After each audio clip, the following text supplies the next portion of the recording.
Malawi Brief. Programu yotsatirayi ndi msonkhano wa atolankhani umene nzika zokhuzidwa wachitisa. Iwowa ayikirapo ndemanga pa zimene zachitika dzulo makamaka pamene apolisi anaphulitsa tear gas mu nthawi imene chipani cha MCP chimakayika nkhata pa manda akamuzu. Iwowa akulankhulanso zokhuzana zachuma makamaka chuma cha dziko mmene chikuyendera mdziko muno. Ndiye takhala ndi pomwepo kuti mumve zonse. Ina yangochitika dzulo ku Lilongwe. Tsiku limene timakumbukira father and founder of this republic, Dr. H. Kamuzu Banda. It's very unfortunate. Ndizomwe taona zosakhala bwino. Choyambirira funso limene tinayeno lokhala nalo nkufunsa kuti kodi mwambo umene uja ndi mwambo wanji, kodi umayenera uyende mwa mtundu wanji. That was a national event. Pokhala national event amene amatsogolera ndi boma limene lilipo mnthawi imeneyo. Koma ndinaona kunena ngati kuti chimene chikuvuta kwambiri ndi kutsimikiza kuti kodi ineyo panopa ndine ndani. Amalawi tiye tizivomereza status imene tili, ndikuyankhula izi ni jeno. Kaya iweyo udali mtsogoleri koma nthawi imeneyo siwe mtsogoleriso, ukuyenera ndithu kupereka ulemu kwa amene akutsogolera nthawi imeneyo. Chifukwa mwambo uja amene kuti atsogolera abomawo anawadziwitsa. Naona kuti anthu ena otsutsa boma, leader of opposition anali pomwepo. Mwambo unachitika ndithu, koma choma tisogulu lina linyamuke kuyamba kuyenda. Chifukwa malamulo mwathu kungonyamuka chigulu kumayenda mtauni and former president kupezeka ali pomwepo zimapereka chithunzi china chake. So apolisi so pamene pajasangango kusiyana akuyenera kuti akufunseni tumupita kuti. So tiwapempha president chakwera atsimikize tsopano avomereze kuti pakali pano nda former president apereke mpata kuboma limene lilipoli kuti nawonso adzitha kupereka chitsogozo chabwino. Chifukwa chonena kuti mdziko muno chimene tikufuna kwambiri ndi mtendere, bata ndi mtendere. Koma zikamachitika kuti no mwambo ya boma kumalowetsamo ndale ndi kuti sitichita bwino ngati dziko, mapeto ake pali mwambo onena kuti njovu zikamamenyana umavutika ndi udzu. Sitikufuna anthu muno adzidandaula ndi nkhani ngati zimenezo. Tiwapemphe ndithu adindo kuti atithandize ndithu avomereze kuti nthawi yawo idapita, nthawi ino ndiyo kuti eraso agwirepo ntchito. Ndikunena izi daladala kunena kuti tiyeni kunjako tiziphunzitsana ziwiri zitatu. Nkhani ya number 3 ndiyo khunzana misonkho ya EIS, not misonkho but ndondomeko yotolera misonkho imene kutchedwa electronic invoicing system. Sinsonkho ayi Malawi. EIS sinsonkho. EIS ndi ndondomeko chabe imene yabwera kuti no ithe kutolera bwino misonkho.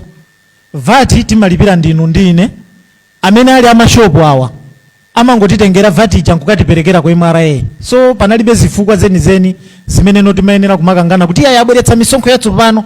Palibe za misonkho yatsopano.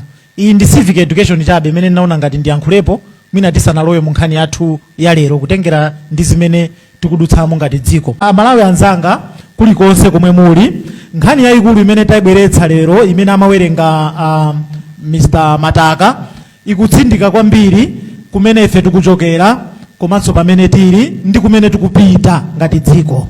Inu ndine ndi mboni kunena kuti mdziko muno tikaona bwinobwino ndi chaka chatha chomwechi inflation imafika mpaka 35%. Zinthu zimakwera mitengo mosakhala bwino. Lero ugula mtengo uma wa mtengo wina.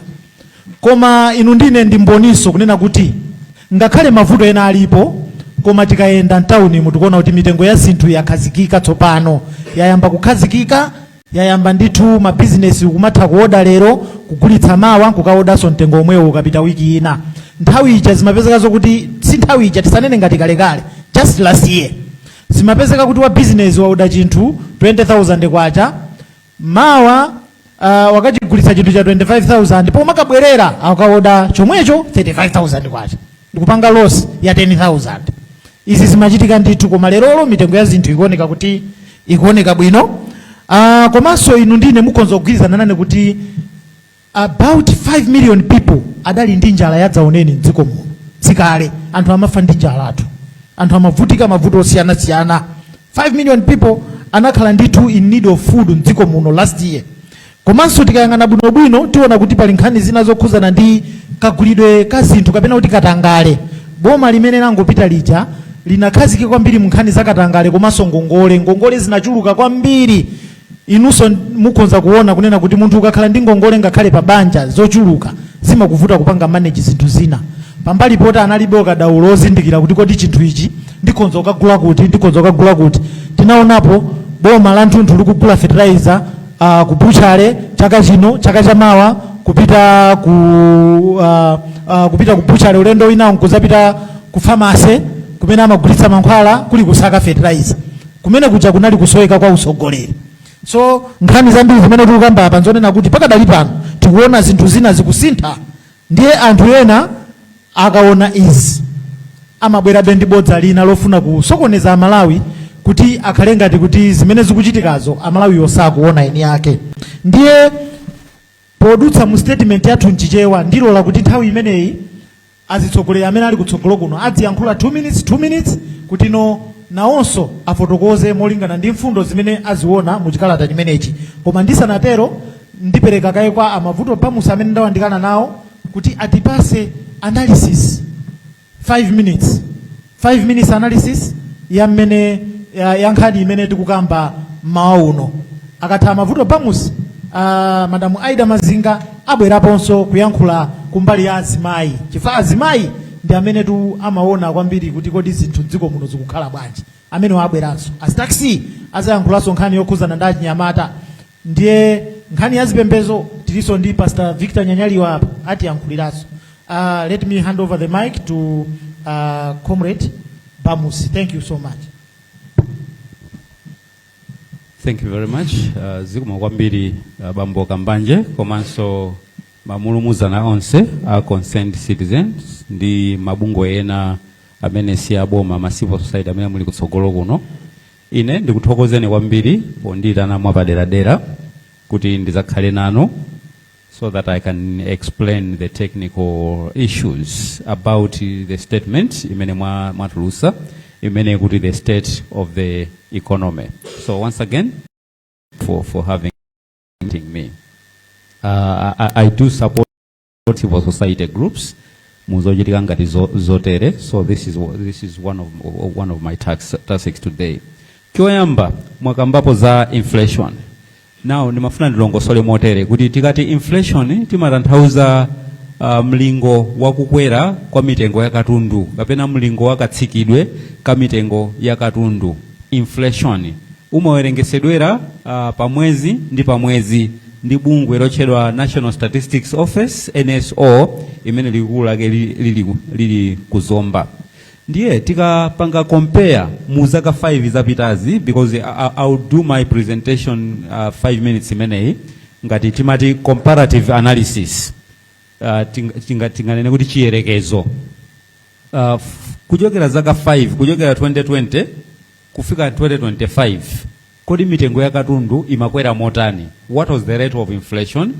Nanga panopa ziri motani? So quickly kukumbali imene yoyo in 2020 inflation was timanena kuti ma single digits between 8% and 9%.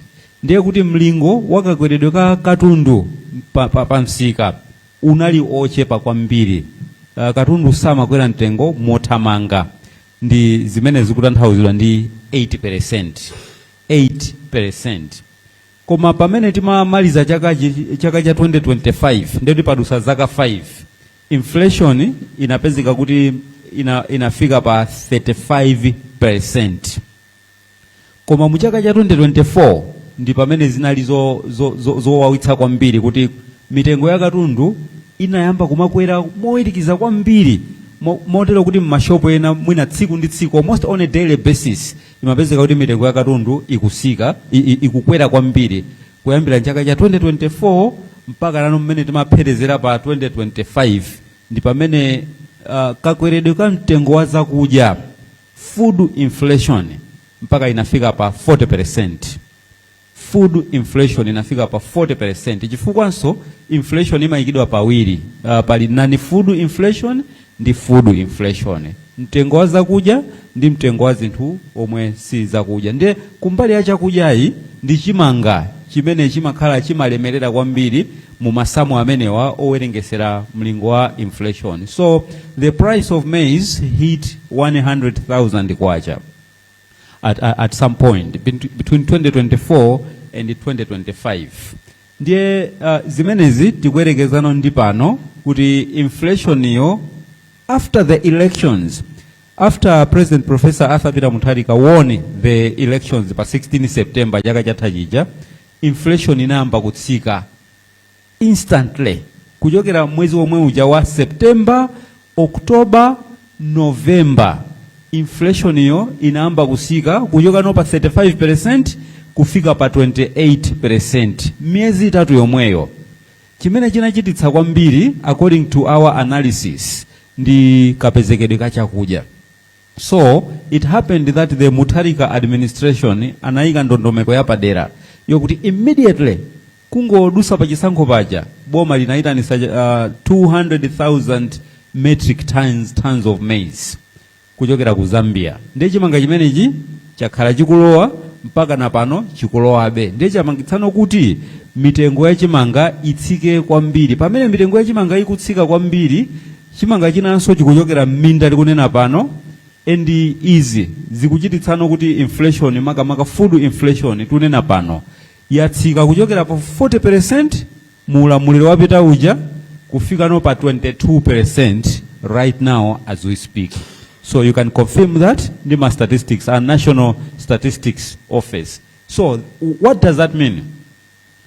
Zikutanthauza kuti amalawi chidwi chatu cha tutsopano sichikhala po matanthawi kumasakasaka chakudya, kusiya zonse zochita za pa umunthu, kusiya ma business zonse kumakasaka kumalimbirana chakudya. Ndiye kuti pamenepo chaka chinochi sizikukhala motero. And this is because of the deliberate policies under the Mutharika administration. Now, this is not politics, sindale chabe. It is about the deliberate policies zimene boma likukhazikitsa. Dzikoli la Malawi likhoza kupita pasogolo zikutengera ni ma choices amene atsogoleratu akupanga. So we can see here the choices that the Mutharika administration have made to make sure that nkhani ya chakudya, nkhani ya chimanga isamakhaleso nkhani yomachita kumenyera anayi, isamakhale nkhani mpaka na yankhondo, ndalama zonse za salary zimene anthu akulandira kumakathera kumeneko kuchimangako.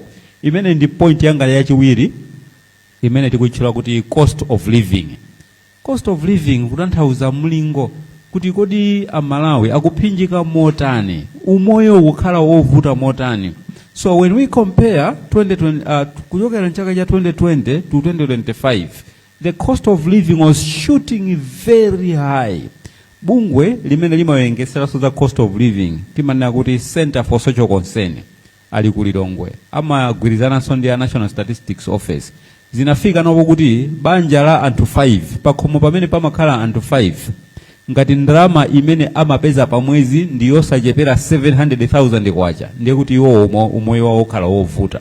So the cost of living mene timafika chaka cha 2025 inali yokuti banja la anthu 5 anena kuti azikhala ndi ndalama yokonera 800,000 kwacha, akhati amakhala kuno ku Blantyre, mwina akhati amakhala ku Lilongwe, mwina chama inde 800,000 yomweyo mwina ma 700,000, akakhala kuti amakhala m'madera ena so mwina mpaka na 900,000 kwacha. So chifukwano chakutsika kwa inflation ndiye kuti so cost of living nayonso yayamba kutsika. Zikutanthauza kuti ndalama zimene anthu akupeza pa mwezi ndi pa mwezi ziziyambano kumagula katundu ochulukirapo poyerekeza ndi ndalama yomweyo imene munthu amatha kupeza pa mwezi ndi pa mwezi imagula zinthu zochepa kwambiri mu ulamuliro wapita uja 2020 to 2025. Ndi zimene zikutanthauza pa cost of living. Mene ndikutere ndimafuna so panga emphasize kuti it doesn't mean kuti cost of living yo ilino pabwino. Sisi kutanthauza kuti kumbali ya chumacho ndiye kuti zinthu za longosokano ayi. The point is that the government needs to continue doing better. Boma likuyenera kuti lipitilirebe kukonza zinthuzi ndi kuti umoyo wa Malawi kumbali ya zachuma ufikebe pabwino. Mbali ya chitatu pamene ndikumalizitsa ndiyo khuzana ndi mtengo wa fertilizer komanso mafuta. Zinthu zimene fertilizer fuel, food zikuyikidwa mu zinthu zimene zikutchedwa kuti the 4 F's. Ma F okwanira anayi: food, fertilizer, fuel komanso forex. Mtengo wa fertilizer mu zaka 5 zapitazo unayambanso kutumphuka kwambiri. There was a skyrocketing, chizungu chake timatero, skyrocketing in the rise of the price of fertilizer, such that even now as we speak, a bag of fertilizer is over 160,000 kwacha. Kwa ugulitsa ena mpaka imafika 170,000 kwacha. Izi ndizosathandiza kumbali ya ulimi. And this has happened mainly muzochitika za ulendo umene kuchoka pa 2020 mpaka na 2025. Mtengo wa fuel tunena pano 6,700 kwacha per liter. Last week watsika. Ndiye mafuna ndilongosole pamenepo. Kutsika kumeneko kukutanthauza kuti boma laika ndondomeko zapaderadera zoonetsetsa kuti mtengo wa mafuta ngati kunja kumene timagulako wayamba kutsika, kunonso ku Malawi uzitsika. Ndondomeko imene imatchedwa kuti APM. APM ameneyo sikutanthauza Arthur Peter Mutharika, zangofanana, koma kutanthauza automatic fuel pricing mechanism. Automatic pricing mechanism, APM. Komanso zikugwirizana ndi ndondomeko ina yotchedwa price stabilization fund. Thumba lapadera limene limati inu ndine mukamagula petrol pa filling station pa 1 liter iliyonse kumakhala ngati kamsonkho, kumakhala misonkho ingapo imene matoleredwa. Umodzi wa iwo ndi price stabilization fund levy, kuti munthawi imene mtengo wa mafuta ukukwera pa dziko lapansi, boma likhoza kutapa kumene kuja ndi kukathandizira kutchinjiriza kuti Amalawi asagule fuel mafuta amene waja pa mtengo wokwera. Ndi zomwe zachitika ndi mtengo wa diesel. Chifukwa mtengo wa diesel la sabata lapitali mtengo wa diesel unakweranso kwambiri, kotero kuti boma lipanira kuti likweze mtengo wa diesel. Koma kupyolera ku Malawi Energy Regulatory Authority kumera, mtengo wa diesel ausiyabe pomwe paja, chifukwa chokuti atenga ndalama zimene zayambano kupezeka ku price stabilization fund kukathandizira kukatchinjiriza kumene kujako. Thumba limene lila PSF, price stabilization fund, analitetsa mu ulamuliro wapita uja, kotero kuti ndalama sizimatoleredwayi. And so pano zimene zamba kulongosoka. Pempho lathu lingokhala lokuti, and I think ndi apemphe akambanje ndi onse a civil society, kuti tiyeni tipange monitor kuti boma pamene likukhazikitsa mitengo ya mafuta munjira ya APM, ya automatic pricing mechanism, ngati kunjako mtengo wa mafuta ukutsika, kunonso ku Malawi mtengo wa mafuta uzitani? Uzitsika ndithu. Zisamangokomera kumangokweza kokhayi, komanso nthawi yotsika uzitsika. Ndipo nkhondo yako Irani ikazatha, ndi pemphero lathu kuti nkhondo imene izathe. Ikazatha mtengo wa mafuta kwena kuti uzatsike ndithu. Point yanga yomaliza ndi yokhudzana ndi ngongole limene dziko la Malawi lili nalo. Mu zaka 5 zimene tuchokera mozi 2020 to 2025, public debt was rising very fast, too fast, to the extent that the Malawi economy was bleeding. Ngongole ya dziko la Malawi imakwera kwambiri mowirikiza. Boma limayendetsedwa ndi ngongole. Boma lapita lija limakongola kwambiri ndalama, makamaka zokongola mkati mwa dziko muno timati domestic debt, to the extent that by 2025, December 2025, chingongole chinakula kwambiri kufika pa 24 trillion kwacha, kapena kuti 91% ya gross domestic product, GDP. Kutanthauza kuti chuma chonse chimene tinacho mu dziko muno timachula kuti GDP.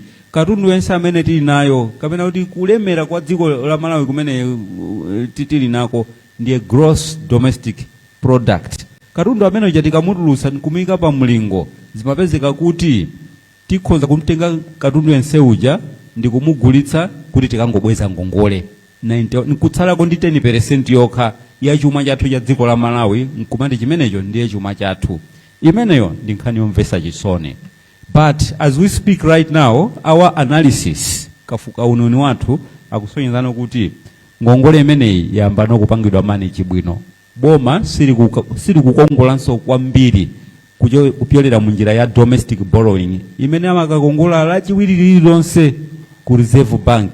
Ena mwina siri madziwa akambanje komanso atsogoleri muli apa mudziwe kuti boma limakakongola ku Reserve Bank lachiwiri lililonse kumakhala nsika obwerekesa ndalama.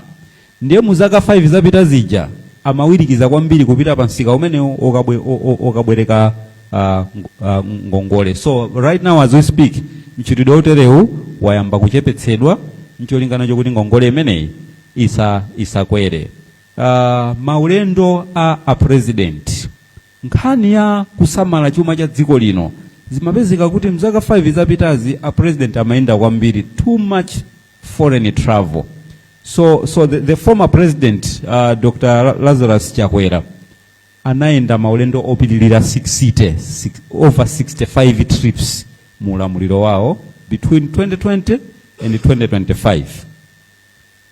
Mu miezi 7 yoka President Professor Arthur Mutharika panopa walamulira miezi 7 imeneyi, koma miezi 7 imeneyi apart from two private trips only, 2 private trips osakuzana ndi boma, komano President Mutharika sanaende kwayi. Izi kutanthauza kuti chuma cha dziko linoli chimene chipaonongeka president akamaenda kwambiri chisamalika, chifukwa kumene kuja kumakaonongeka madollars ambiri, nthawi zinaso kutenga anthu ena ngati mafumu amipingo zosakuzana ndi maulendo amenewa.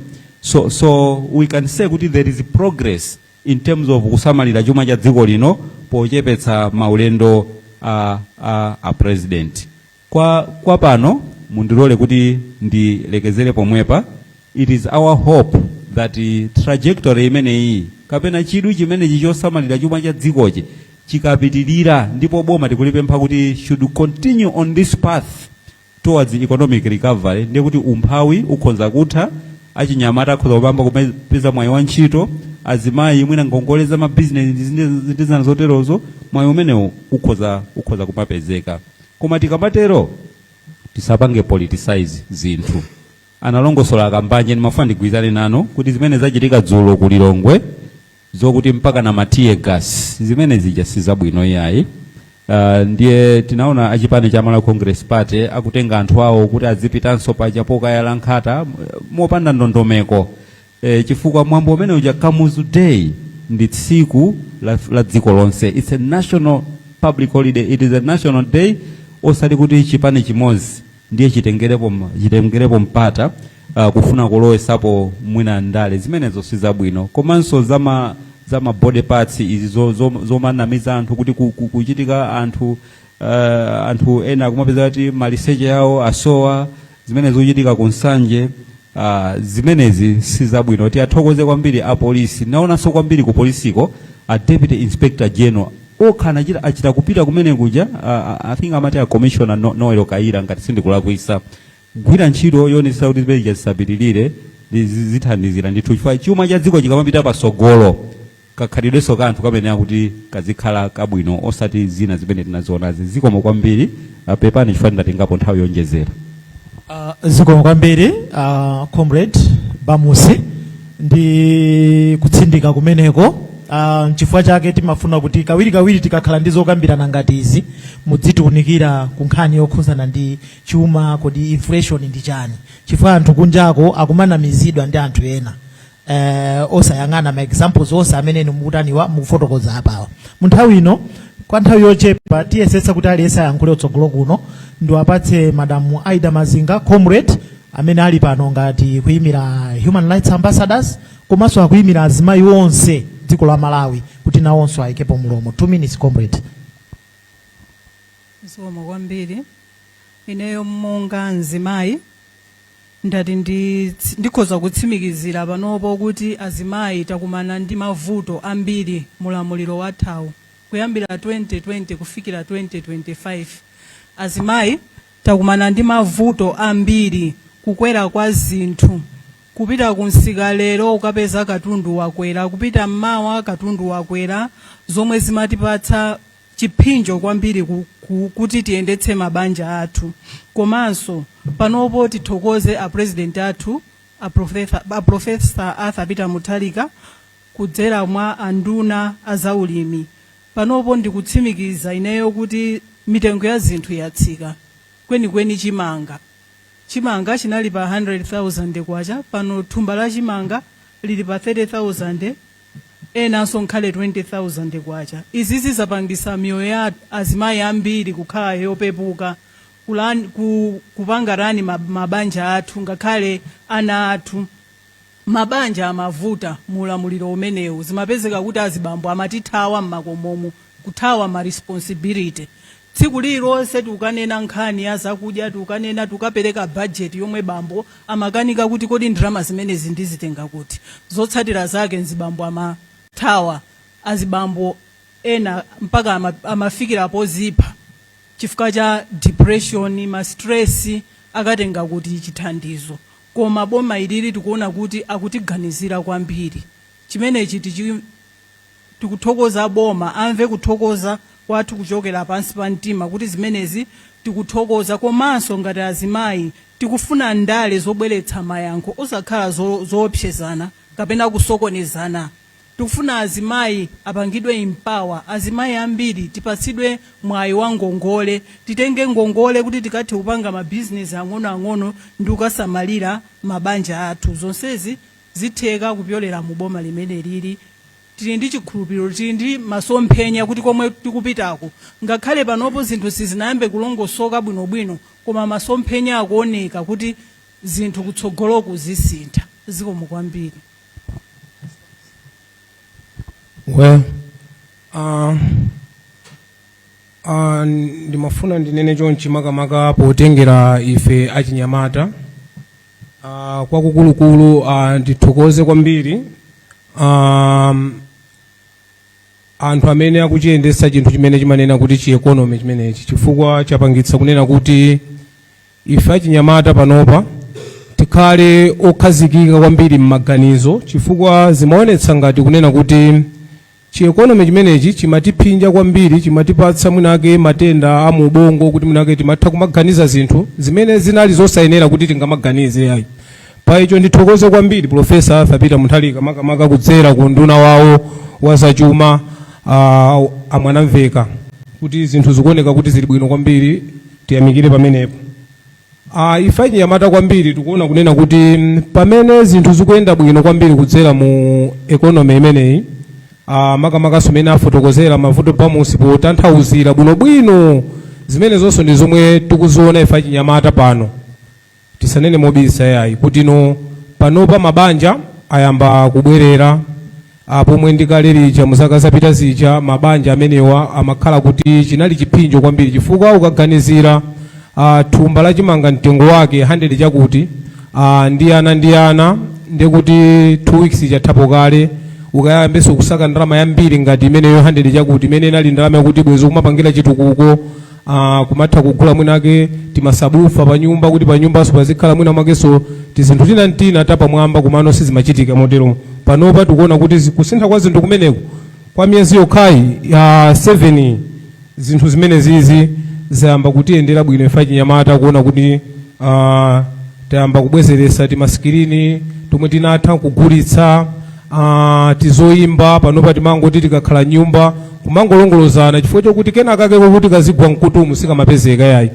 Pa ichi tikutha kuthokoza kwambiri kunena kuti amene agwira chinthu chimene chotchedwa economy mu boma limeneli asabwerere pambuyo, kumano palingana ndi kuti nobe amanena kuti pamaliro salepherabe kudya yayi, kuphiri kuyatsa moto. Tithabe kunena kuti pamene zinthu zikukomera choncho ife achinyamata timatha kuona kunena kuti pamene ife kunsika tikupita kumakatha kuoda geni yathu, panopa tikumatha kuoda kachinthu kamene timatha kuoda mwinake mwachitsanzo tithakupereka kunena kuti timatha kuoda 10,000 kuti tikagulise 2,000.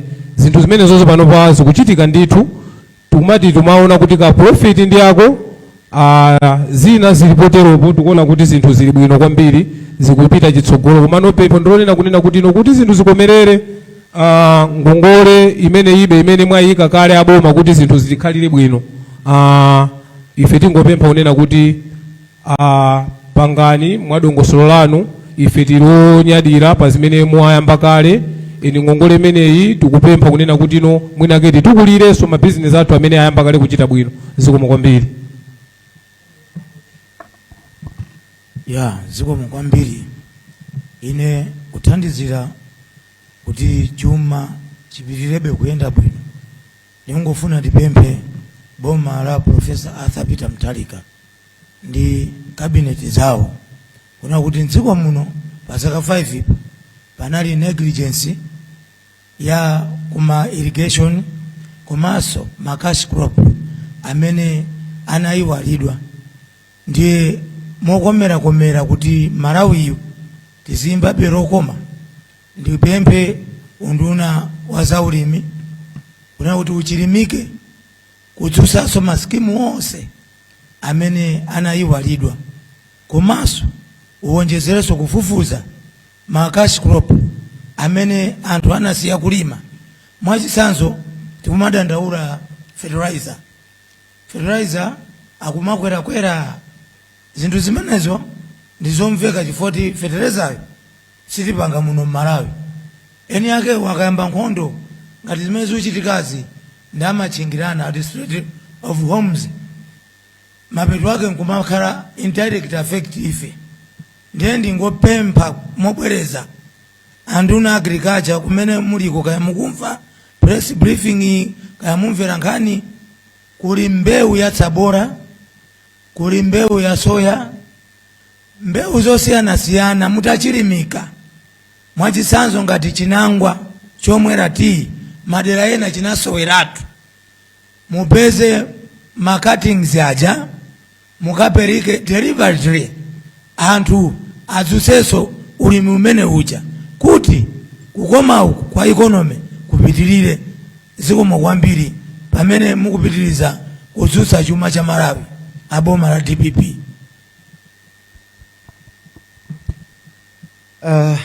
Choyambirira ndithokoze kwambiri Comrade Kambanje ndi the citizens komanso akuluakulu amene tonse tili kuno kutsogolo komanso nonse amidia.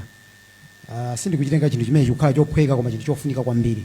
Ineyo kumamawa kuno mundilole kwambiri ndiyankhule ndi Amalawi amene mukutionera komanso amene mukutimvera. Nkhani imene ndimafuna kunena kwambiri ndionena kuti dziko lino ndi lathu tonse, ndi dziko la Malawi. Ngakhale mwana amene akubadwa ku Queens pakali pano kaya ku Kamuzu Central Hospital angakhalenso ku Zomba Hospital ndi kwina kuli konseko kaya ndi kundeka kwa Nanzunga ndi Malawi.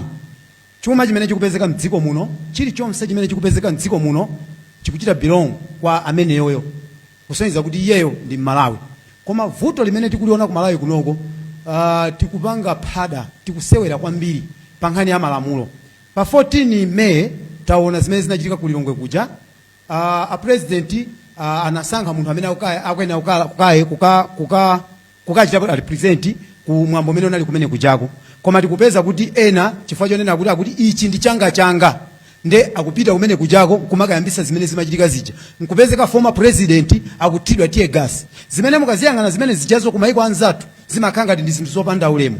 Pamene ponena amanena kuti zimene zindi ndale chinthu chimene chili chibwana cha Mchombolende. Ifeyo ngati amabungwe tikudzudzula mchitidwe umene uwo kuti tizilemekeza malamulo.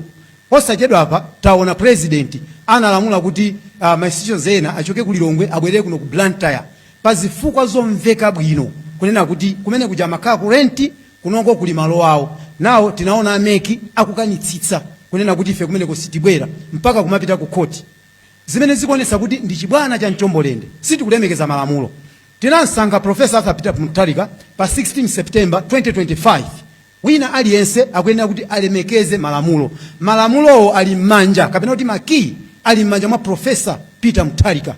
Siti kunena kuti yeye ndi oyera kapena kuti yeye ndi odziwa 100%. Iya sitikutero. Pali zina zimene tikuyenera kuti tikamayenda tizinena kuti apa sipali bwino popita chitsogolo tipange izi ndi izi. Koma zikuonesa kuti no talowetsa dziko linoli chibwana. Ifeyo ngati amabungwe tikupempha kuti mchitidwe umene uwo zimene zizo ayi. Po piti nkhani ya economy monga alongosolera anzanga amene tili kutsogolo kunena kuti nkhani ya economy bolako amati nkhasako poyerekeza ndi mmene zinalili dzana. Ndiye timanena kunena kuti Amalawi ine ndi mmodzi amene nakayita kuona kumachinga akudya chitedze. so zinthu zija pakali panopa zikuoneka kuti zasinthako. So timanena kuti Amalawi amene mukutionera tiyeni tigwire ntchito ndi boma limene lilipoli likalakwitsa tizidzudzula kumapita chitsogolo. Pomaliza ndimafuna ndipemphe boma kunena kuti kuli ngongole zimene zikubwera za madefu apereke ngongole zimenezi ngati kutheka popanda kuyang'anira chipani potengera kuti tonsefe ndi Amalawi. Komanso ndimafuna ndipemphe kwambiri ku Eskom komanso ku Water Board kunena kuti pena zinthu zimakanga tizikuyenda pena zikumavuta nkhani ya magetsi kwambiri ndionera kuti mmene akuvutira makala panopa zikuoneka kuti zikuvutira. So timapempha kunena kuti mwina magetsi wazitakhala zikulongosoka kuphikira azitha kuphikira ku magetsiko. Komanso nkhani ya madzi tione kuti kodi madzi oziyenda bwanji chifukwa mukaona makwalamo zina zimakanga zikuvuta koma ndikukhulupirira kuti ndi utsogoleri wa Professor Peter Mutharika tikagwirana manja tonse ngati Amalawi zinthu ziyenda bwino. Zikomo kwambiri. Potilya mphongo tikupita kumapeto tipereka kwa comrade Nakoma kuti no atiyankhulenso based on zimene tikukamba. Zikomo kwambiri Amalawi ndimafuna ndisakutengereni nyengo yaitali ndingopanga kasamare.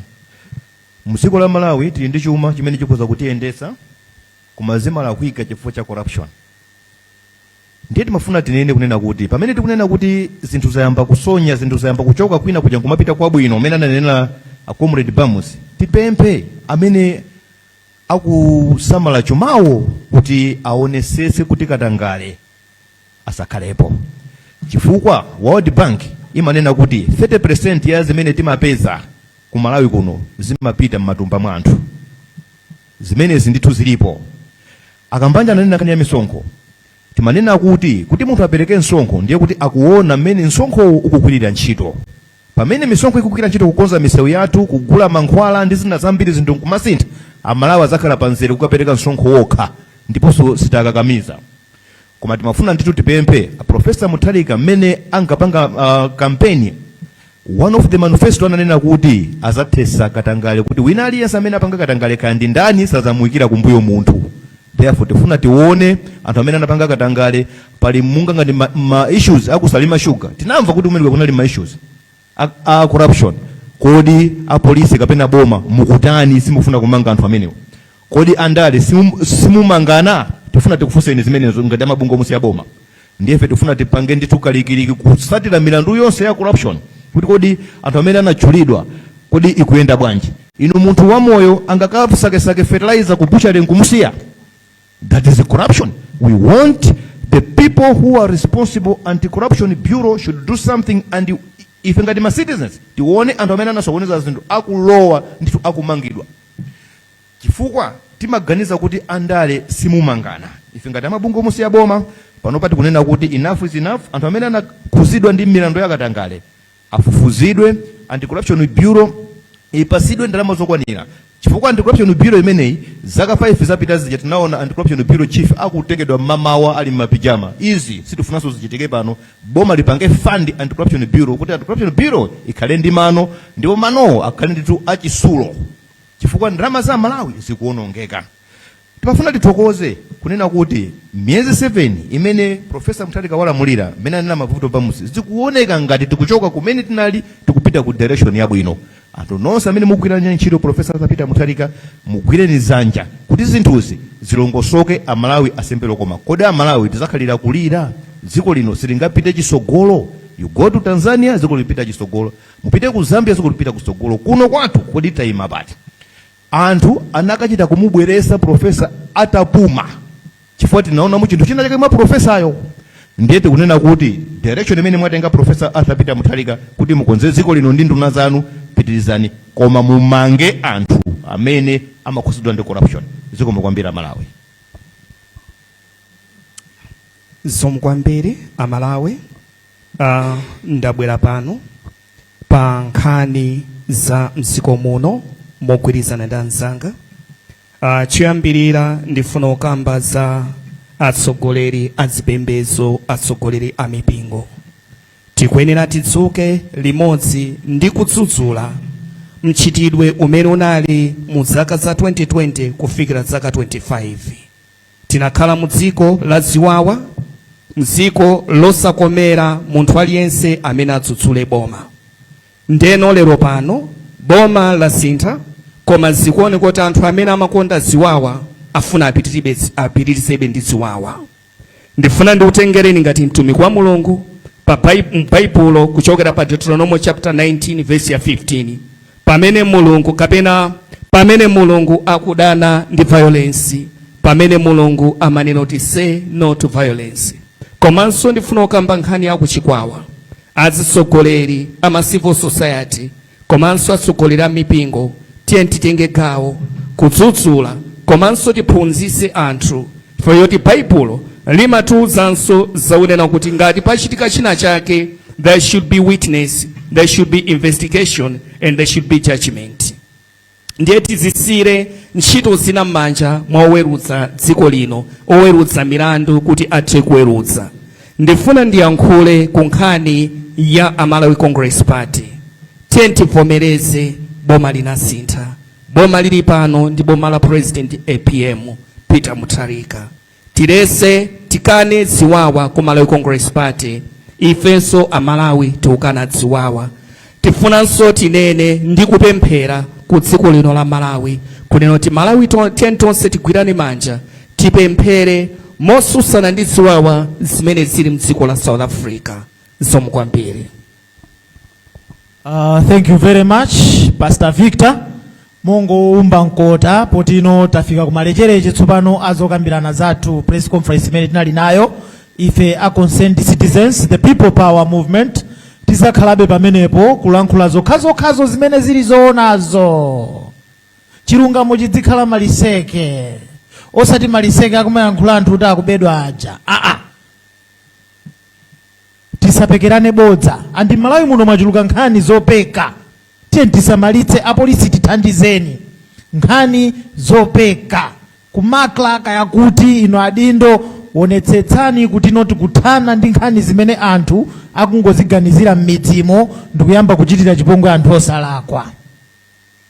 Ndife amodzi, tiye tilimbikitse bata ndi mtendere.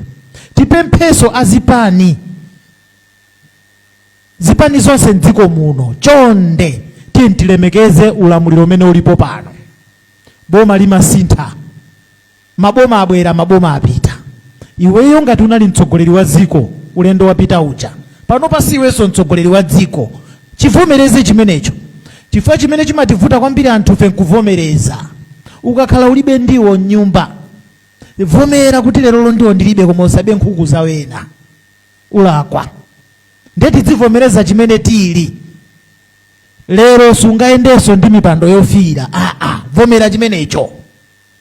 Lero sungayankhuleso apolisi aja kwauza kuti kantireni utsi Edward sizitheka. Koma polisi yake ndiyo mweyo. Tiye gaswa atira former president apolisi uja. Adagula okha former president iwo. Koma nthawi ya lero sizikuloledwa kuti iwowo angawatchinjiriza apolisi kugwira ntchito yawo. Tilole ndithu tilemekeze malamulo mdziko muno. Kamuzu Day ndi National Day. Ngati Amalawi tinayenera kubwera pamodzi osalowetsa ndale ya. Ife mulilongwe timakanizidwa kuyenda titapempha. Chikalata tili nacho m'manja nkutidwa tiye gas. One time we were arrested. Kwa lawyer, tili panja pa lawyer, kumangidwa. Chilolezo chilipo, koma wina wa business wosadziwika bwino atatenga injunction usiku. Zimachitika mdziko muno. Ife tinamangidwa. Ajabola anzathu aja ndimati bola anzathu atiye gasiyeka. Ife timakhala kumaula. Koma talolezedwa. So, tidziupa nthawi. Tidzilemekeza nthawi. Nthawi imakwana. Tilemekeze ndithu. Ine ndikukumbukira President Professor Mutharika ataluza mu 2020 chisankho chija chinaenda mosadziwika bwino chicha. Adavomera. Mwantendere kukakhala mangochi. Nkumaona ndithu nsomba zikutani, chani zikutani, kusiya ena ayendetse dziko. Awa nchani nanga? Tsiku lililonse afuna pansewu. Kuyenda ndi chigulu mtauni. Kosadziwika kuti mupita kuti. Kodi maliro to amakhala ndi eni wake. Anamalira, anamfedwa. Sungapite kumanda. Kuti ndifuna ukayika nkhata, osaifunsa mfumu ya mmudzimo kuti ndukayika nkhata. Traditionally. Mambo yathu zimenezo sizita sizolo.